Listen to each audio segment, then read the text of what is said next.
let's get into some conversation.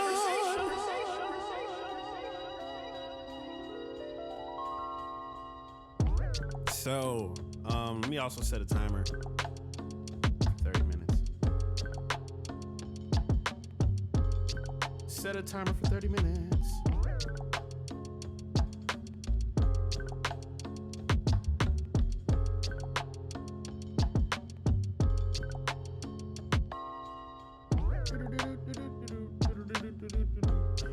Hey. All right. So, I recently have had quite a simple revelation, right? A very simple one. Like, it's very simple, like very, very simple revelation. And to kind of give you a little bit of a synopsis of what the revelation was, let me explain a little bit of how I got to this point. There's a little bit of a revelation that I made about our creativity, right? And so my revelation that I made about our creativity is that it solves pretty much everything. It solves all of our problems. And I say that very broadly, simply because I've had some homies call me over the last, couple days, couple weeks, and everybody's going through it. Everybody's going, like, I'm sure you guys watching, y'all are also going through it too. Life, the saying where life be lifing, you know what I'm saying? I've been having those conversations with friends and family, and people have been just like, there's a part of my life that feels unfulfilled. And that's what I've been hearing from a lot of my homies. And usually the conversation goes, well, what is making you feel like your life is unfulfilled in a way? And so a lot of the homies, they're just like, I work this job, or I'm looking for work, but what I want to do does not make money. Like, it doesn't make money. And so having those kind of conversations with people, I've often been a very deep understanding conversationalist with just seeing, like, how can I solve this issue? Like, there's no reason, and this is just the way that I feel personally, there's no reason that all the talented people that I know are going through what they go through and they don't have a tool that can help them get through what they're going through. And I mean, shoot, I talk about Bible, I talk about God, but I think, to get even deeper into like more of a practical way of applying biblical principles and things like that, I had a really easy thought about what it is we're supposed to do, one, and then two, our creativity and what our role of creativity plays in our life. And one of the roles that I realized that creativity applies in our life is that, even for me, I realized that I was going through a lot of stuff within my life where I was like, I had to owe money, had to owe bills, I had to owe a bunch of stuff. And needless to say, making music, creating things, there had to be some sort of give where, like, I'm not just making these beats for a reason, And so today I had been spending some time with God, and I realized it's not the fact that my creativity solves issues, but I feel like everybody's creativity is intended to solve an issue. The reason why I think about this is that when you think about scripture, think about Genesis. In the beginning, God created. And this is just a genuine question that I always thought about when I started really diving into Genesis. If God in the beginning created the heavens and the earth, and darkness was upon the face of the deep, and the earth was without form, and then God said, let there be light, is it safe to say that God created everything to not only show us he created everything, but he gave us the power to be co-creators based on what he already made? Like, everything is already here. God was like, let's make heaven and earth. So I had a thought about this, and it's so simple. if God created everything, he obviously created us to be creators. He created us to create things that either help forward God's thing, or the thing that God is putting through us to have his will be done. You know? And so I was just having this thought. I was just having this really unique thought about, like, is my creativity really the solution? Is it really the solution to, like, everything? And so God basically made us to create. And yes, he created us to create what he is giving. You know, when you get a creative idea, like, you ever have a thought about taking a beat and an acapella and being like, you know what? I feel like these two songs work together. You're not just getting that idea purely because it sounds like it's cool, but God literally in his word says, thy will be done in earth here as it is in heaven. God basically extended what he does and told everybody here, bring my kingdom down here. Because it's going to happen regardless. You just need to be a part of it. You need to be a part of the plan of what he's trying to do. Okay. So whenever I have those, y'all know when I'm watching, like when I'm on stream and I'll be like, I have a dumb idea. It's not the fact that I think the idea is dumb. I just think it's the silliest connection.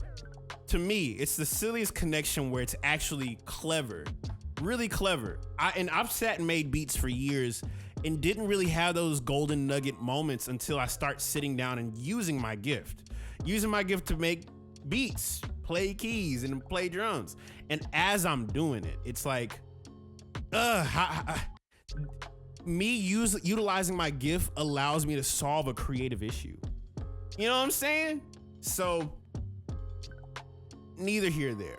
Let me go back to what it was.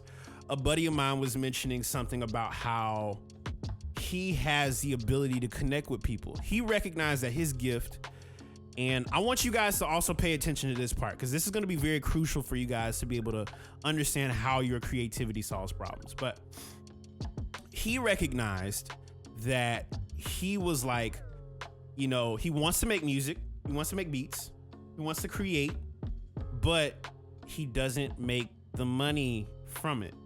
And I was like, well, you could, you know, post about what you like and what you don't like about, you know, what you do. And essentially the number one thing I kept hearing from him and hearing from like everybody at the same time was that, well, how am I gonna make money out of it, Kaelin? How am I gonna make money? How am I gonna make money out of it? How am I gonna make money? Let me tell you, people don't know this, but think about selling. And I'm actually going to do this in front of you guys. What is selling? And I remember this is so silly. SpongeBob had an episode talking about entrepreneurship. Remember that episode when SpongeBob and Patrick were going to go sell chocolates, but they were like, how are we going to get people to buy our chocolates? And Squidward was telling them, like, that's an entrepreneur. He's an entrepreneur, you know, like, what does an entrepreneur do? Entrepreneurs sell things to people, but it's not purely because they're trying to get people to buy something, but it's because they see what people like and they give them what they like. What did he say? They're selling chocolate? Who doesn't like chocolate? Now, here's the craziest part. There's so many different companies that sell chocolate. There's so many different companies that sell chocolate. Now, it's not the fact that everybody's selling chocolate, and it's not the fact that, you know, it's like you got to make it look cool, make it look creative, but you see that there is a void where people want chocolate. Specifically, SpongeBob and Patrick noticed nobody was selling chocolate in Bikini Bottom. So they started carrying these bags. They started carrying these bags around with all these chocolates. And everybody was like, sweet, sweet chocolate. I remember when I first made it. Yeah, I always hated it. And so check this out. I had epiphany with this with music because I used to think I had to get people to buy a song, get people to buy my beats, get people. You see the correlation. Now here's the thought about it that kind of made me shift the way I think about it. Listen real carefully. To sell something. To sell. What does selling mean? Let's look this up. Selling. Sell. Origin of the word. Let's look this up.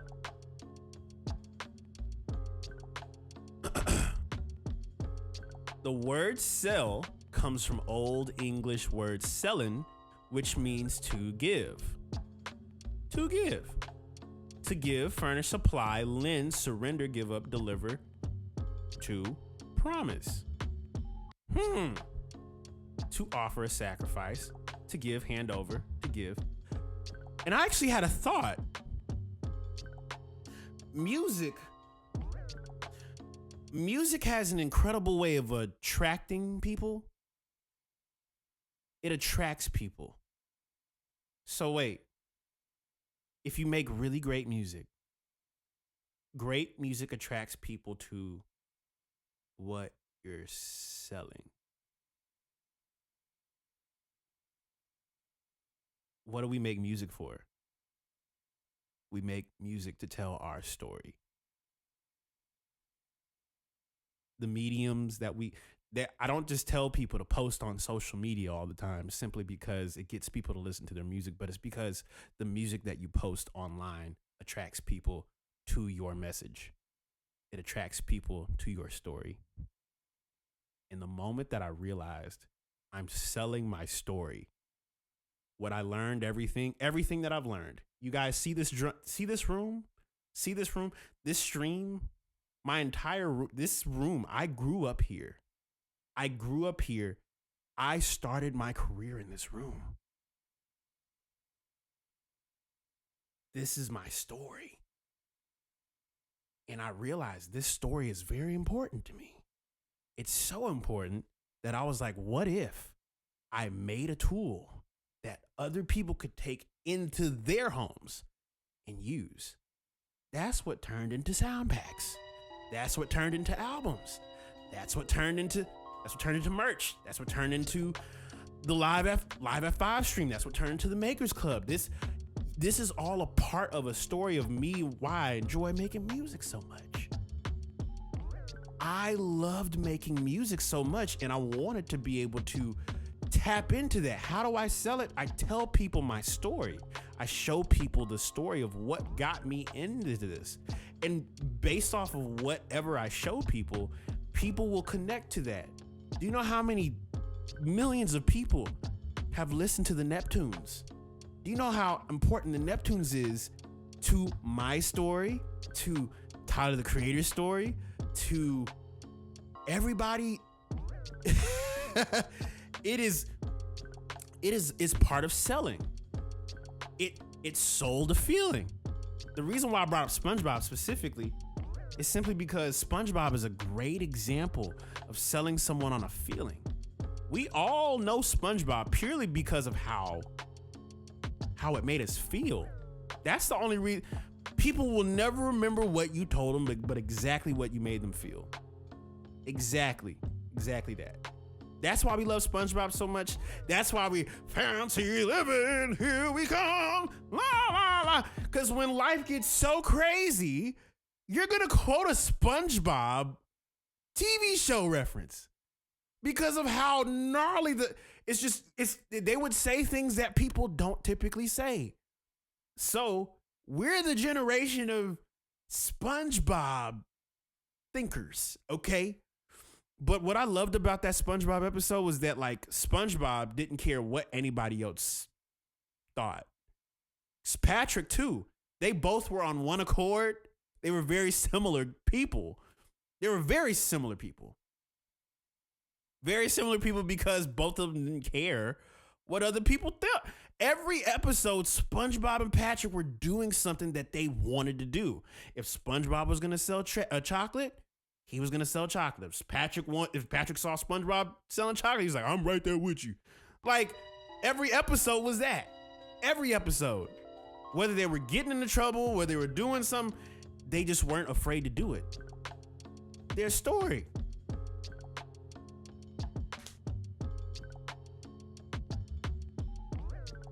You're selling a story.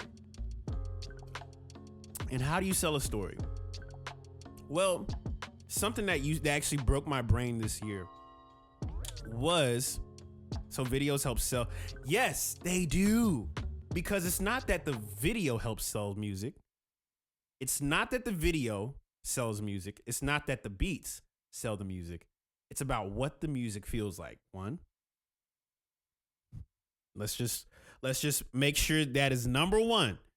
Music, really good feeling music, is easy to sell because it feels great. Now, when you put it with something that you recognize, you got two great things.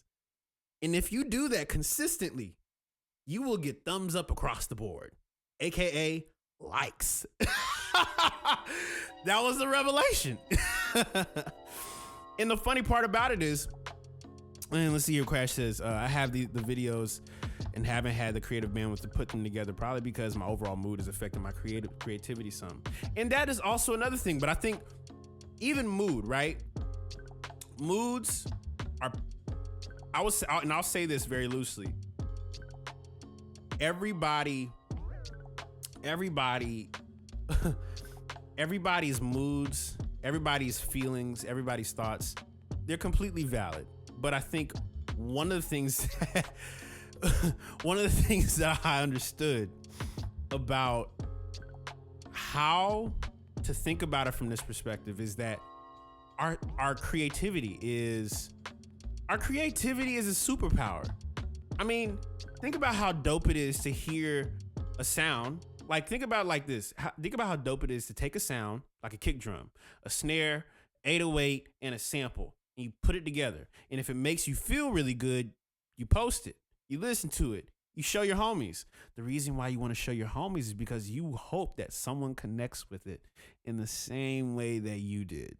Like, you know, when someone says, they just don't get it. But that's why we're all here in this stream. We all get it. Whether you believe in God or not, we all kind of get it. Kind of why a lot of music that comes with music videos do so well. Right. And it's not even just the fact it's the music videos, it's the music video, like the visual aspect. What did you want people to feel when they watched it? Do you want them to feel excited? Like, I know when Chromacopia came out, the video, when he did Saint Chroma, I was excited. And the reason is because I've always expected that to be from Tyler. He's always going to roll out something in a very exciting way that gets you hyped to see what is next. And even more so, to kind of like go back to the conversation, selling people on music. I had a whole epiphany with this on TikTok recently. Now, y'all know I'm not an advocate of TikTok or any kind of social media, but I did something a little bit different that I haven't done in a while. One of those things has been, y'all notice I haven't been posting beat videos. Y'all notice that? And I know y'all notice I ain't posting beat videos the last month, like this month. I haven't posted beat videos purely because I've been traveling. I've been tired. So Crash, when you talk about like your overall mood, bro, my mood has not been wanting to record anything. But I do have the balance to kind of be here in this room and create. So wrapping back to TikTok, I was like, who do I know at this moment that takes pictures and posts them to TikTok? If you didn't know, TikTok can also upload picture posts similar to Instagram. And one of the guys that has absolutely been crushing it for like a year and a half now, maybe a little over that long, is a guy named Harrison. If y'all don't know who Harrison Music is, Harrison Music is actually followed him on Twitter maybe during the pandemic, but he was originally a guy that was playing keys, like keys, chords, and everything. And so I remember he was uploading all these videos of him playing similar to me, but then I noticed he stopped posting videos. And the reason is because he started posting pictures to TikTok. Pictures to TikTok. Now, y'all know me. I make a crazy beat video every once in a while. I'll take something, put it on loop, and then boop. Yep, this the Harrison jazz talk, like. Hold on, let me show you. Let me just show you what I mean. Not DJ Harrison, but Harrison Music. Here we. Let me see if I find him real quick. I'm gonna pull him up real quick. Harrison Music. Harrison Music. Yep, right here. This guy. So, what I love about Harrison Music is that he's been purely taking videos of like Chicago stepping dancers and putting them on top of his music. And so check this out. Jazz haters, as soon as they hear the first brush stroke.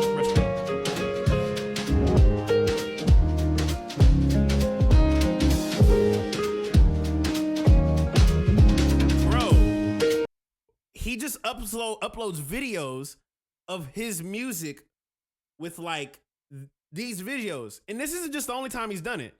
He's done it with this. Are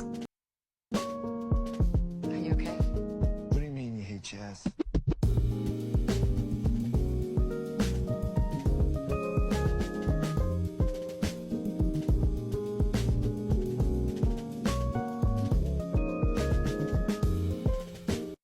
That's tough. And then here's the funny thing, right? Are you okay? What do you mean you hate jazz? And it's actually crazy because it's the same beat. So let me show you something hilarious, right? I was like, you know what? I'm actually kind of curious. I wonder if this works with pictures. Because like, people be posting on Jazz Talk. And I simply went to my profile page.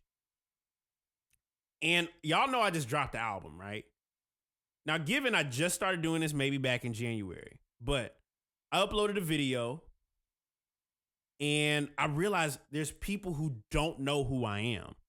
Like, they don't know who I am. And all I did was take a selfie from my camera roll and just put, remember when music used to sound like this? And you go and hit the slide. Roy Ayers, Everybody Loves the Sunshine. A Supreme Love, John Coltrane. Miles Davis. And then at the very end, you see Offbeat. And when you realize my song is on this, it lives in the same world as what I want people to gravitate to. It tells the story about how my music is inspired by those records. These Miles Davis, Kind of Blue, A Love Supreme, John Coltrane, Roy Ayers. I play this record in all my shows. I've been playing this song in all my shows for 7 years. This introduced me to everything I know about jazz, R&B, progressive soul. This led to neo soul. Like, all of the joints do that. And so I realized all these videos are doing that. And there's people who like don't know who I am. And they hear this for the first time and they're like, is there any more? And I'm pretty sure y'all saw in the comment section, you guys will see in the comment section of the other videos, where it's like, DJ Harrison didn't drop the music. He's just posting what he wants people to catch on to. And they're like, when are you dropping the music? When are you dropping the music? But I say all that to say that there's a story attached to all of this. What story are you trying to tell? Like, imagine trying to sow a seed and the seed doesn't have information it needs to kind of like grow. You know what I'm saying? It's like when you put a story in the music that you're trying to sell to people, that story can either do two things. Either it will repel the people who don't want to hear it, or it'll attract the people that do. And the most beautiful thing about life is the most beautiful stuff are usually stumbled upon. They found something. Scroll. Ooh, what's this? What's this joint? It's kind of hard. It's kind of hard because you resonate with it. That's the reason why you say it was hard. You need a story. You need something that people can come back to, and that is you. Matter of fact, your name can be literally what you promote.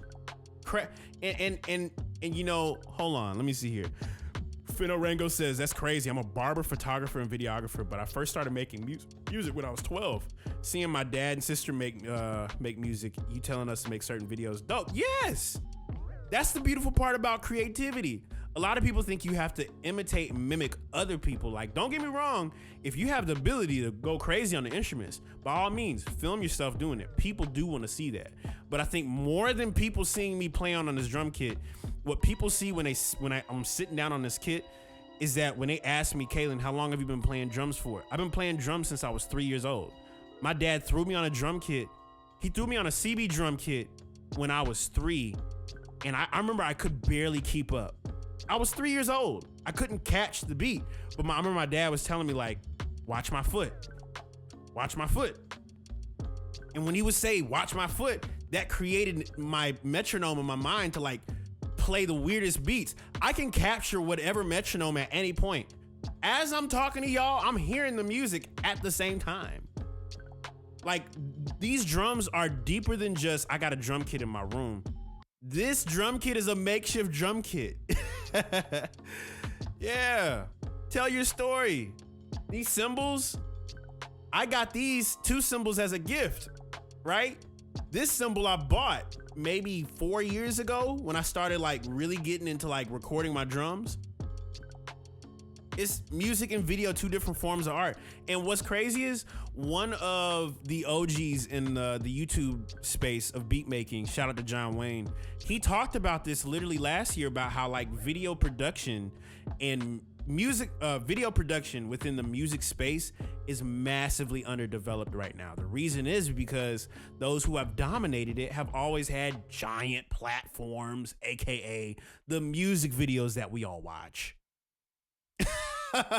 The music videos that we all watch are all like mad, like crazy. But here's the craziest part, right?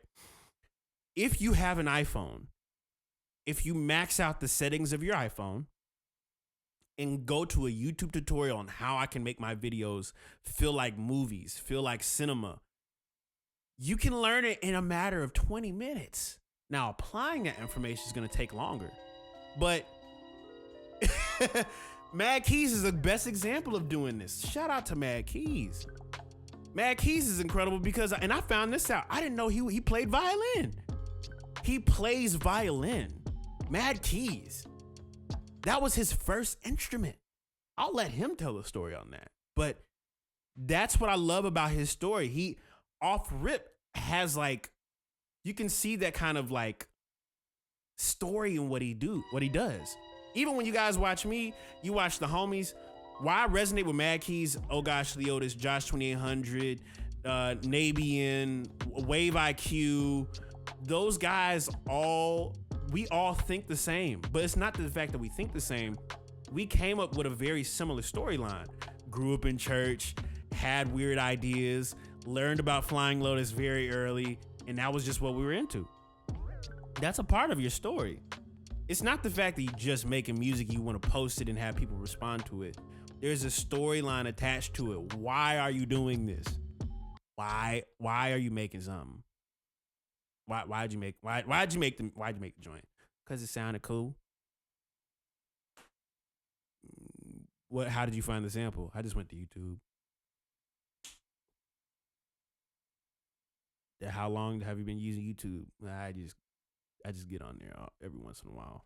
There's got to be a story. You know what I'm saying? There's got to be something that people attach to, because people are going to be prompted to ask questions if they think something is really good. That's the revelation I had. And I hope that connected to somebody in the chat. Like that's the whole gist. That's the whole gist. And the only reason I'm telling you guys this is because the reason I'm telling you this is because I have seen how people forget that what people resonate with is a story, and stories make people feel things. Even if you don't have to say a word, but simply wear two hats. You wear two hats at the same time, people are going to ask you so many questions. How did you figure out that two hats work? Because they do. They do. They do. They just do. Why do you wear two hats, Kaelin? I wore two hats in that video because I wear multiple hats. I don't have to wear hats all the time, but I wear those two hats to show that I manage multiple hats. I have multiple jobs in multiple areas, and it just doesn't mean I make beats, I talk on live stream, I teach people. Three hats. Go back and peep that video. I'm wearing three hats. It's usually the missing piece for most people because we would not know about Aphex Twin deeply if it weren't for Window Liquor. Like, given he's already a legend, but Window Liquor was like what? It stamped him as who he is. He never has to release music anymore. The fact that he still does is just icing on the cake. You know, Exile's radio album wouldn't have been the same pull if he was like, here's some beats or whatever. Instead, he's like, check this out. This is all from FM radio stations exclusively. It's a whole story. You know what? I actually have a hilarious thought about that, because the first time I heard Exile, I didn't even know his music. I just remember he did a record with Blue. I watched Exile make this video. I think this might have been around the same time they did the FM joint, but Exile did this joint where he was on his MPC, and I'll never forget, he sampled the radio station, and I was like, bro, I didn't know you could sample a radio station. And the craziest thing about this, guess what device came out maybe 2 or 3 years after that? The OP1. And guess what they put in the OP1?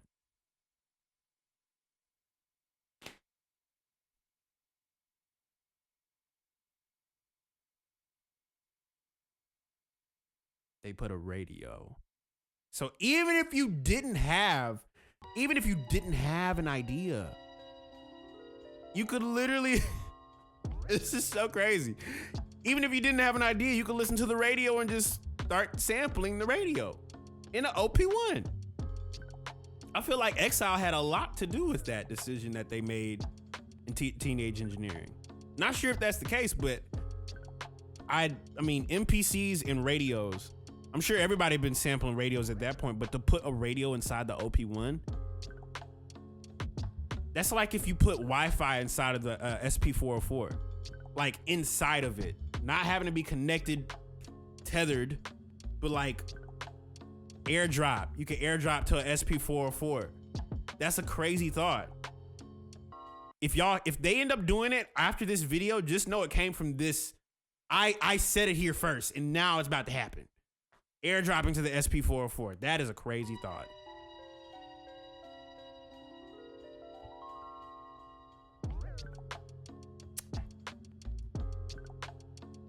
Legend has it, MF Doom chopped up a BET commercial for a beat, and it's on King Giadoro.